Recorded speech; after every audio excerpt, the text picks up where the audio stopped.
first lived in Latvia as a diplomat between 1996 and 1999, a few years after Latvia regained independence from the crumbling Soviet Union. I returned to live in Latvia in 2022. This podcast series is based on my observations and experience, with some history and comparisons with my home country of England on aspects of life in Latvia and things to see and experience.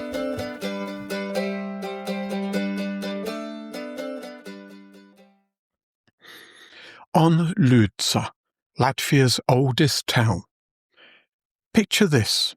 You're standing on a hill. On your left, a lake. On your right, another lake. Between them, the crumbled red brick walls of a medieval castle, roofless, open to the sky, and illuminated at night like something out of a fairy tale. Beneath your feet, somewhere, is the oldest layer of organised human settlement in the entire country of Latvia. This isn't Riga. This isn't Cēsis. This is Ludza. And over an April weekend, I finally made it here.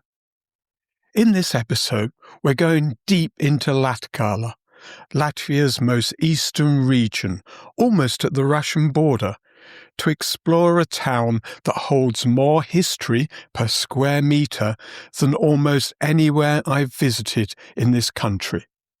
A town that is, by official reckoning, 849 years old this year. A town called Ludza.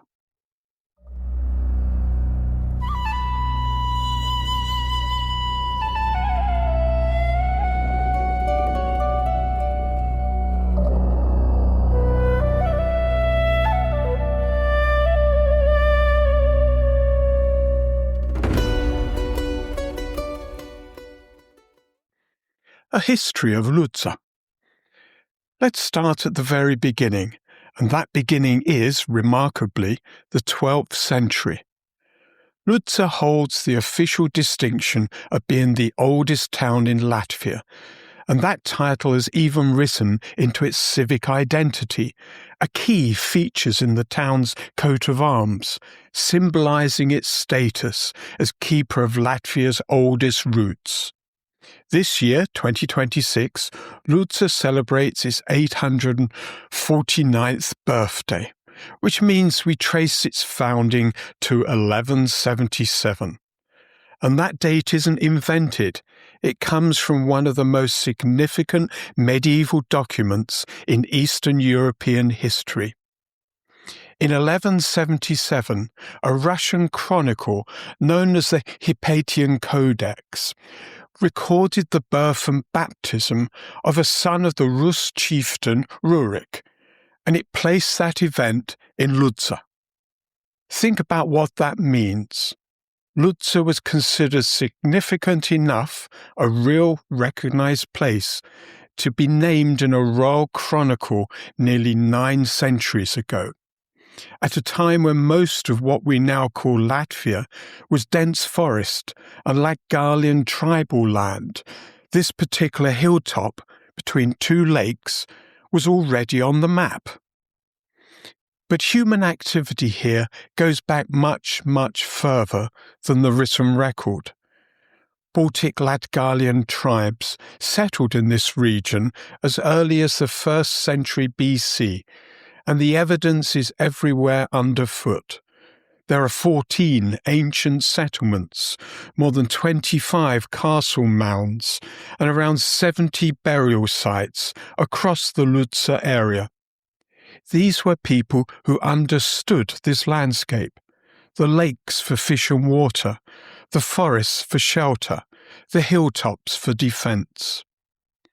Around the castle hill, between what we now call the small and great Ludza lakes, a Latgalian wooden fortress rose as a border fortification, and from that fortress a town grew.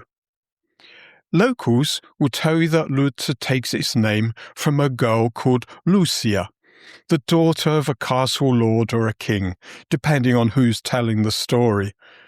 Lucia derives from the Latin lux, meaning light. It's a beautiful tale, and in a way it fits. This hilltop between two lakes really does feel like a place named for light. Historically, though, the town's name is older and murkier than that. Medieval sources mention a settlement here under an earlier form of the name, Lucina, and linguists suspect the root may lie in Old Slavic or Livonian words connected with water and lakes, rather than directly with Lucia herself. So the legend is probably not the origin of the name, but a later story that people here created to make sense of it, taking an ancient, slightly mysterious place name and tying it to a person, a character, and an idea. A girl called Light guarding the oldest town in Latvia. What followed those early Latgalian centuries was a story shared by much of the Baltic, a succession of powerful outsiders who recognized the strategic value of this position. Ludza sat directly on trade routes running east to Russia, and whoever controlled the hilltop between those two lakes controlled a key gateway. The Livonian order arrived in the 13th century and claimed the surrounding lands as early as 1264. Then came the Polish-Lithuanian rule after the dissolution of the Livonian order in 1561. In January 1626, during the Polish-Swedish War, Ludza was captured by Sweden, then recaptured by Polish forces. A town this contested clearly mattered. When Russia annexed Latgala following the first partition of Poland in 1772, Ludza came under Tsarist rule. In 1777, Catherine the Great granted Ludza formal town rights, a significant moment in cementing its civic identity. By the early 19th century, it had become the administrative centre of its county and the second largest town in Latgala after Daugavpils. The modern story of Ludza is marked by catastrophe and resilience. In 1938, a devastating fire swept through the town centre, destroying 371 buildings and 80% of the town's shops. Almost half of the townspeople were left without shelter. It was a disaster that effectively erased Ludza's historic wooden architecture in a single night, which is why what survives from before that fire is so precious. Then came the Second World War, German occupation from July 1941 to July 1944, and the horrors we'll speak about in depth later in this episode. Today, Ludza is a modest town of 7,667 people, but it sits, as it always has, between those two lakes, at the crossroads between Europe and the East, carrying all of that history in its stones.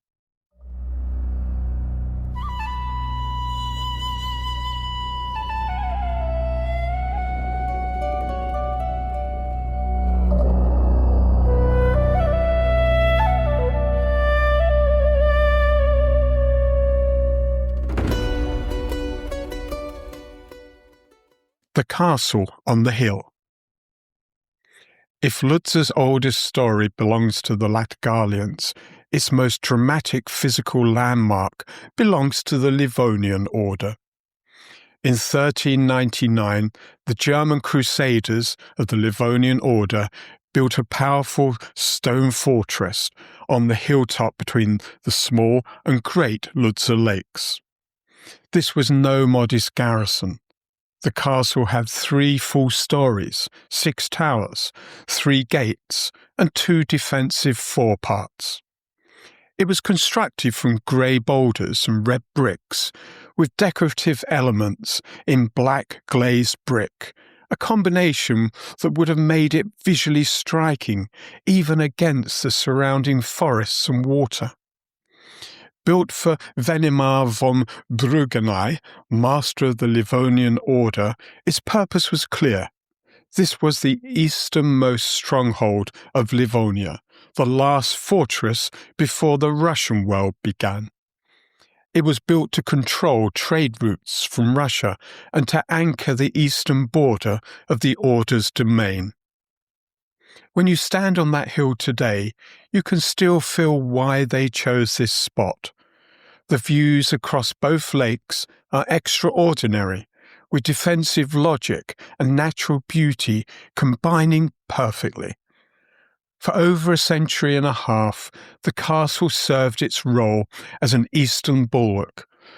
But the late 16th century brought the Livonian War and a steady collapse of the order's power. Facing Ivan the Terrible's aggression, the Teutonic Knights handed over their Latgalian strongholds, including Ludza, to Lithuania in 1558 as pledged territories. From the Union of Lublin in 1569, Ludza became part of the Polish-Lithuanian Commonwealth. The castle clung to military relevance for another century, until 1654, when Russian forces under Tsar Alexei Mikhailovich stormed and sacked it. Never fully repaired, the castle fell into the ruin we see today. What remains, a 3-story fragment of wall with outline of towers, the castle mound itself, has been carefully preserved and enhanced for visitors. A viewing platform, a pedestrian bridge, and illuminated walls at night make it one of Latgala's most atmospheric attractions. But no castle worth its name exists without a legend, and Ludza has several. The one most associated with Ludza is connected to an older, wider tradition of Baltic folklore about the 3 sisters who founded the great Latgalian castles. According to legend, when the Lord Falkenberg died, his inheritance passed to his 3 daughters, Rosa, Lucia, and Maria. Each sister took her share of land and built a castle upon it. Rosa built Rezekne, Lucia built Ludza, Maria built Vilaka. But the legend does not end there. Rosa, and by the tradition's logic her sisters too, became trapped, bewitched, enchanted in the underground realm beneath her castle. Every 9 years at Easter, Rosa leaves her underground kingdom to search for a young man bold enough to free her. To do so, he must take her golden cross and sprinkle it with sanctified Easter water. Many have tried. Each time they approach the church, the cross grows impossibly heavy. The road becomes unattainable. The young man drops it, and a low, sorrowful cry is heard as the princess returns to a subterranean prison for another 9 years. The castle at Ludza carries its own version of this enchantment. The prince and the bewitched princess, whose story is told in the local legends, and who, according to tradition, are still waiting somewhere beneath those red brick walls. I must admit, standing there at dusk, with the castle walls glowing and both lakes catching the last of the light, I didn't find it hard to believe that something magical was buried in that hill.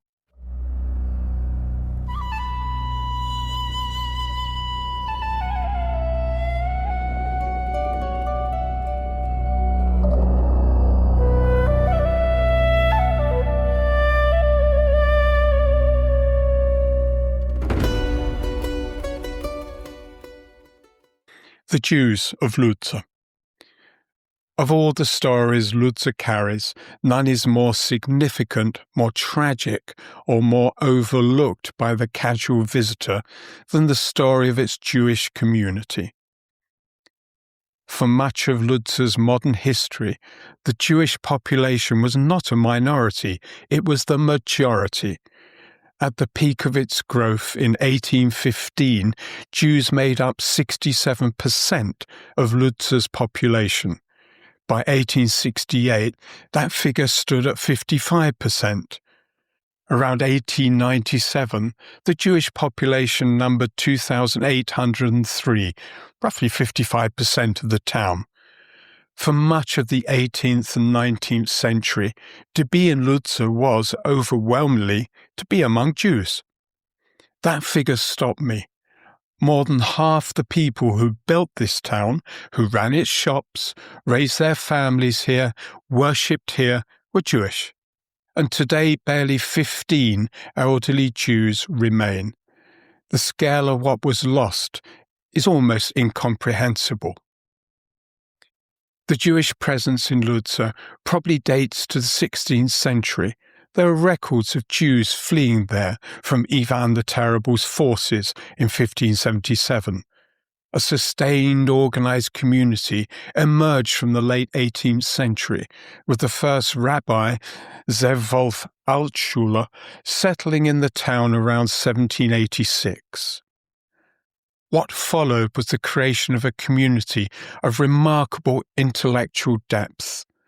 Ludza became famous across the Jewish world for its rabbis and scholars, so much so that it earned the nickname the Jerusalem of Latvia, just as Vilnius was called the Jerusalem of Lithuania. For 150 years, the rabbinic seat was held by members of the Zioni family, a dynasty of Talmudic scholars whose influence extended far beyond Ludza. One famous disciple, studying under Rabbi Eliezer Don Yahya in Ludza, was the young Abraham Isaac Kook, who would later become the first Ashkenazi chief rabbi of Mandatory Palestine. The community sustained 7 synagogues by the early 20th century, and most Jewish children studied in a Jewish public school, where lessons were conducted in Hebrew, a rarity even among Jewish communities of the time. There were libraries, mutual aid societies, Zionist youth movements, and printing presses. Jewish-owned businesses made up 191 of Ludza's 302 larger commercial premises by 1935. They ran pharmacies, clothing shops, bakeries, grain merchants. The town's economic life was, in every practical sense, Jewish life. Then came the fire. On the night of 11th of June 1938, a catastrophic blaze tore through Ludza's town centre.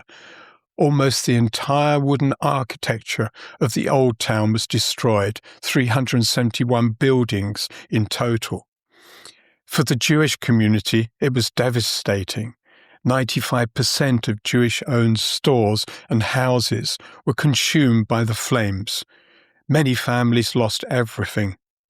The Great Synagogue, built around 1800 and the oldest in Latvia and the Baltic states, survived. It was one of the only buildings in the old centre left standing. The synagogue survived the fire.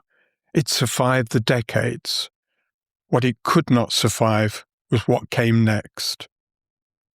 On the 3rd of July 1941, German forces occupied Ludza. The persecution began immediately. On the 20th of July, a ghetto had been established, a cramped cluster of abandoned streets on the edge of town beside a lake. Thousands of Jews from Ludza and the surrounding villages were crowded in, sometimes 18 people to a single room. They were forced to wear yellow patches on their chests and backs. They were banned from walking on pavements. Young women were taken from the ghetto and assaulted by German and Latvian guards. About 1,500 Jews were living in Ludza before the war. Some accounts suggest the number in the ghetto, including refugees from nearby villages and from Lithuania and other parts of Latvia, reached far higher. On the 17th of August 1941, the majority of the ghetto's inhabitants, approximately 800 men, women and children, were marched or transported to the shore of Sirma Lake, called Sorba or Surba in some sources, approximately 7 kilometers from the town. There, they were ordered to remove their clothing and hand over their valuables. They were shot by units of the German security police, assisted by local Latvian auxiliary police. Their bodies were buried in 2 pits, each one measuring 20 meters by 3 meters. The killings continued in subsequent months. On the 27th of August, approximately 120 more Jews were taken, including 40 young women who had been working in the German military hospital. In October, another 120 were transported to Rezekne and murdered there. The last survivors, 25 Jewish professionals and their family members, were killed on the 2nd of May 1942 in the Gobrovsky forest near Ludza. Of all the Jews of Ludza, a community that had been the lifeblood of this town for 2 centuries, only 4 people survived. A family of 3 who had found refuge with a local Polish resident, and 1 infant girl who had fallen from a wagon transporting Jews to their death. A local farmer had picked her up. She was baptized and raised as a Christian. In total, approximately 1,250 Jews of Ludza were murdered during the German occupation. The great synagogue of Ludza stands at the edge of the old centre, a wooden building covered with brick, built around 1800. It is the oldest surviving synagogue in Latvia and one of the oldest surviving wooden synagogues in all of Northern and Eastern Europe. Similar buildings disappeared across the continent during the 20th century. Those that survive can be counted on the fingers of one hand. Opposite the synagogue, on the bank of the lake, is a memorial to the Jews from Ludza who were exterminated. After the Holocaust, the synagogue was used as a meeting house through the Soviet era, then as a car repair workshop. Its Torah Ark, reading platform, women's gallery, and original benches survived remarkably intact. In November 2013, it was designated a National Cultural Monument. A major restoration, funded in part by European Economic Area grants totaling over €200,000, was completed in 2016. Today, the synagogue operates as a museum with permanent exhibitions on Jewish life and culture, the history of the Ludza Jewish community, and the Holocaust. It's the only synagogue in Latvia to preserve an inner cupola. Please go in, don't just pass by. The building doesn't announce itself dramatically from the outside, but inside, standing beneath that cupola, knowing what this building witnessed and survived, is one of the most quietly powerful emotional experiences you can have in Latvia.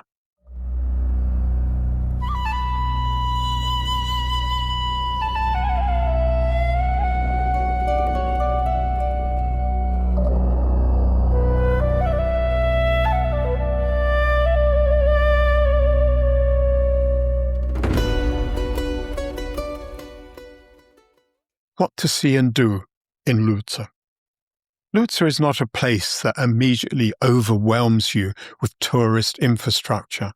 It is a small town, and it wears its history quietly, in the way that places do when the history belongs to the stones and the landscape, rather than to museums and signage. But for those prepared to look, it offers an extraordinary amount.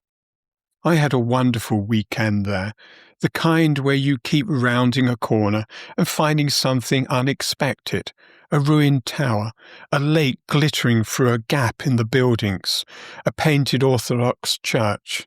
Let me walk you through what I found. Begin, as almost every visitor does, with the castle ruins. The hill between the small and great Ludza lakes is the physical and spiritual heart of the town. The red brick and grey stone remains of the 1399 Livonian Order fortress loom above you as you approach, and the restored viewing platforms, pedestrian bridge and night illumination make this a genuinely beautiful heritage site. At the top of the castle mound, you get one of the finest panoramic views in all of Latvia. Both lakes stretching out on either side of you, the Catholic church towers of the old town below, the forest rolling away in every direction. A new observation platform integrated into the castle's northern ruins allows you to look down through the original castle windows, a beautiful piece of contemporary heritage design. The Tourist Information Centre offers guided excursions if you want the full historical treatment. At the foot of the castle hill, the town rewards a slow walk. Ludza's historic centre, its narrow streets, 1- and 2-storey wooden buildings with closed yards, verandas and decorative wooden elements, is a designated town planning monument. It survived both the 1938 fire, just about, in parts, and the Soviet decades relatively intact. Many newer buildings in Ludza's Old Town feature wooden cladding in the old style and are painted in pastel colours. Although the lime green painted ones did not meet my colour approval. The market square was historically the beating heart of the town. The Catholic Church, the Assumption of the Virgin Mary, rebuilt and restored, opened its doors again in 1995 after a long restoration. Look for the chapel of the Polish noble family Karnicki, Earls of Eversmuja, built in 1738, featuring a conical wooden roof and a cross. On Latgala's Iela, the Ludza Orthodox Church of the Assumption of the Most Holy Mother of God is a beautifully preserved piece of 19th century Russian ecclesiastical architecture. Built in 1845, it was elevated to cathedral status in 1878. Its architect was A. Zakharov, and the building is a state-protected architectural monument. Ludza has always been a genuinely multi-confessional town, Orthodox, Catholic, Lutheran, Old Believer, and the church is a visible reminder of the Russian and Slavic cultural threads woven through Latgala's history. As discussed in our previous chapter, the Great Synagogue is a must-visit. It now operates as a museum with permanent exhibitions on Jewish life and the Holocaust, as well as a travelling exhibition on Latvian Jewish history. There is also a dedicated exhibition to the Ludza photographer Wolf Frank, one of the few visual witnesses to pre-war Jewish life in the town.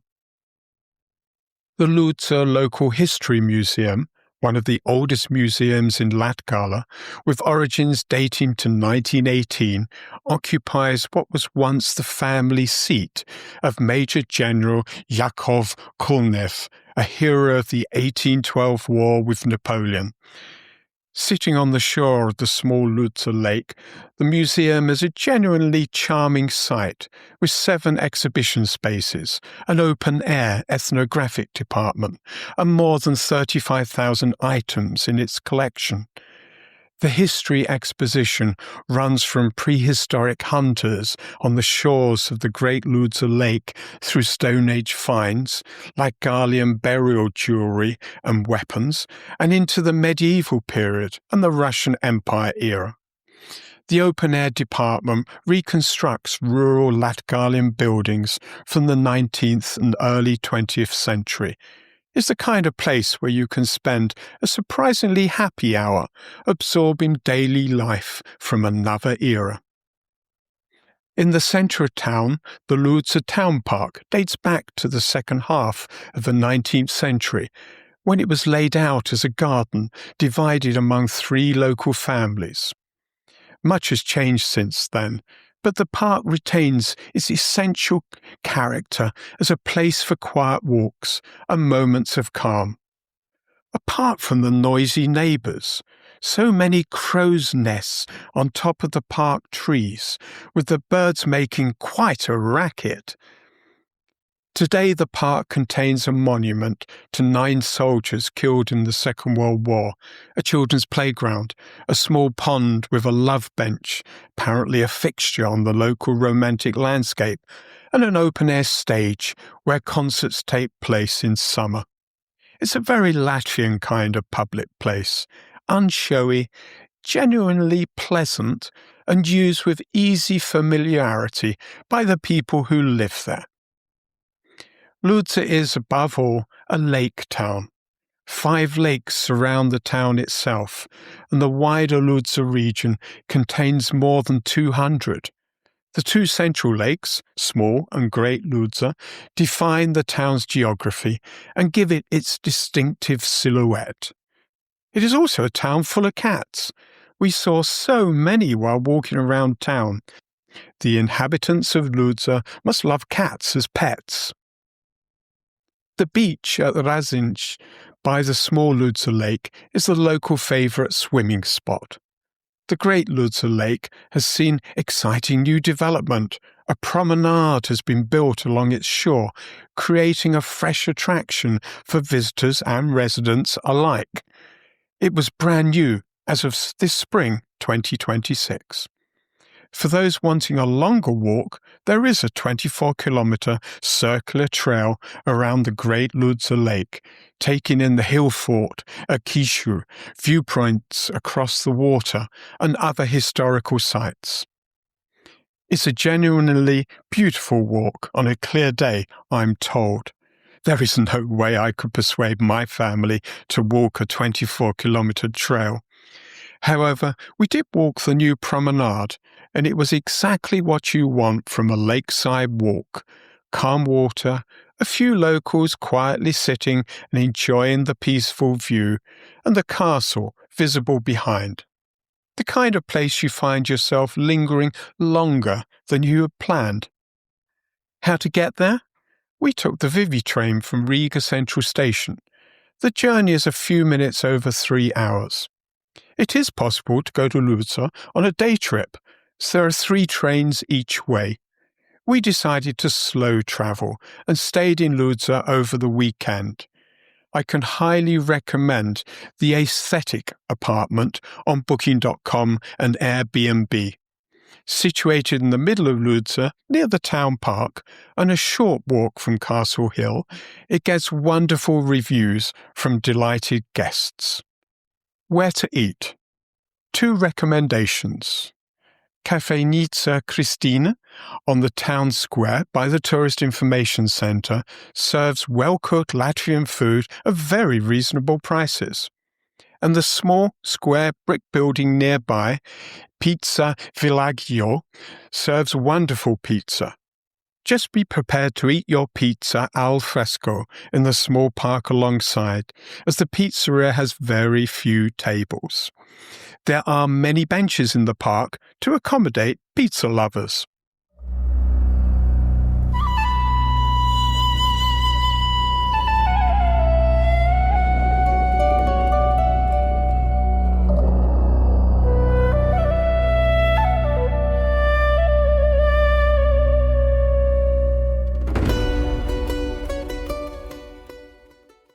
Closing reflections.